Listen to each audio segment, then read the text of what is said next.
Assalamualaikum, saya Aziza Khairunisa 11 IPS 1 akan menjelaskan garis waktu sejarah politik Indonesia sejak tahun 1900 sampai 1965. Syarikat Islam dahulu bernama Syarikat Dagang Islam didirikan pada tanggal 16 Oktober 1905 oleh Haji Samanhudi. Budi Utomo adalah sebuah organisasi pemuda yang didirikan oleh Dr. Sutomo dan para mahasiswa Stovia yaitu Gunawan Mangunkusumo dan Suraji pada tanggal 20 Mei 1908. Partai Komunis Indonesia didirikan oleh Henk Snevely pada tanggal 23 Mei 1914 dan dibubarkan pada tanggal 12 Maret 1966. Kongres Pemuda I digelar di Batavia pada tanggal 30 April sampai 2 Mei 1926.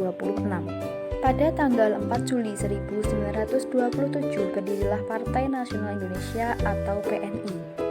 Pada tanggal 27 sampai 28 Oktober 1928 digelar Kongres Pemuda II di Batavia. Pada tanggal 11 Januari 1942, tentara Jepang tiba di wilayah Nusantara, tepatnya di daerah Kota Tarakan, Kalimantan Utara, yang waktu itu masih bergabung dengan Kalimantan Timur. Pada tanggal 3 Oktober 1943, Tentara Sukarela Pembela Tanah Air atau PETA resmi berdiri. Hari lahirnya Pancasila pada tanggal 1 Juni 1945.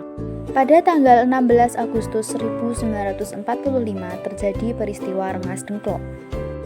Pada tanggal 17 Agustus 1945 Soekarno-Hatta memproklamasikan kemerdekaan Indonesia serta revolusi nasional berawal. Proklamasi kemerdekaan dibacakan di Jalan Pegangsaan Timur nomor 56 Jakarta Pusat. Pada tanggal 18 Agustus 1945 digelar sidang pertama PPKI.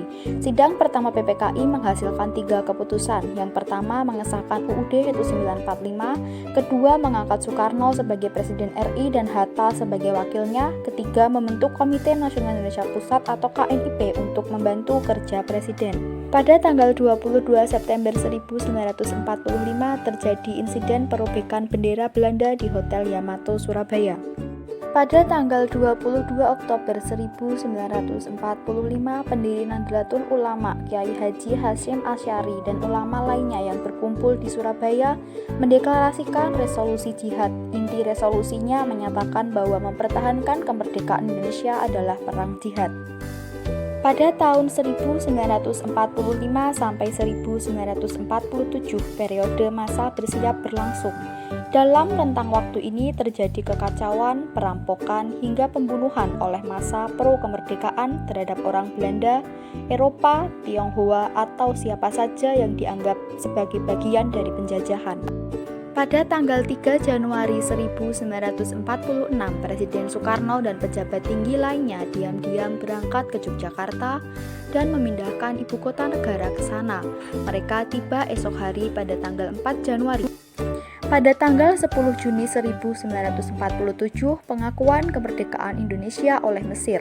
Pengakuan internasional ini melengkapi syarat berdaulatnya suatu negara menurut teori Oppenheimer dan Lauterpacht, serta Konvensi Hukum Internasional Konvensi Montevideo tahun 1933, sehingga kasus Republik Indonesia mulai dibicarakan di PBB. Pada 22 Desember 1948, Syafruddin Prawira Negara mengumumkan berdirinya Pemerintahan Darurat Republik Indonesia atau PDRI di Bukit Tinggi. Pada tanggal 23 Agustus sampai 2 November 1949 berlangsung konferensi meja bundar di Den Haag, Belanda. Pada tanggal 29 Desember 1949 Revolusi Nasional berakhir. Pada tanggal 27 September 1950 Indonesia menjadi anggota ke-60 PBB. Pada tanggal 18 sampai 24 April 1955, Konferensi Tingkat Tinggi Asia Afrika dilaksanakan di Bandung. Pada tanggal 17 September 1963, Indonesia memutuskan hubungan diplomatik dengan Malaysia. Pada tanggal 27 Agustus 1964, Soekarno membentuk Kabinet Dwi Kora. Pada tanggal 7 Januari 1965, Indonesia keluar dari PBB. Dan pada tanggal 30 September 1965 terjadi gerakan 30 September atau yang biasa disebut G30 SPKI. Sekian penjelasan dari saya. Terima kasih atas perhatian yang telah diberikan. Wassalamualaikum warahmatullahi wabarakatuh.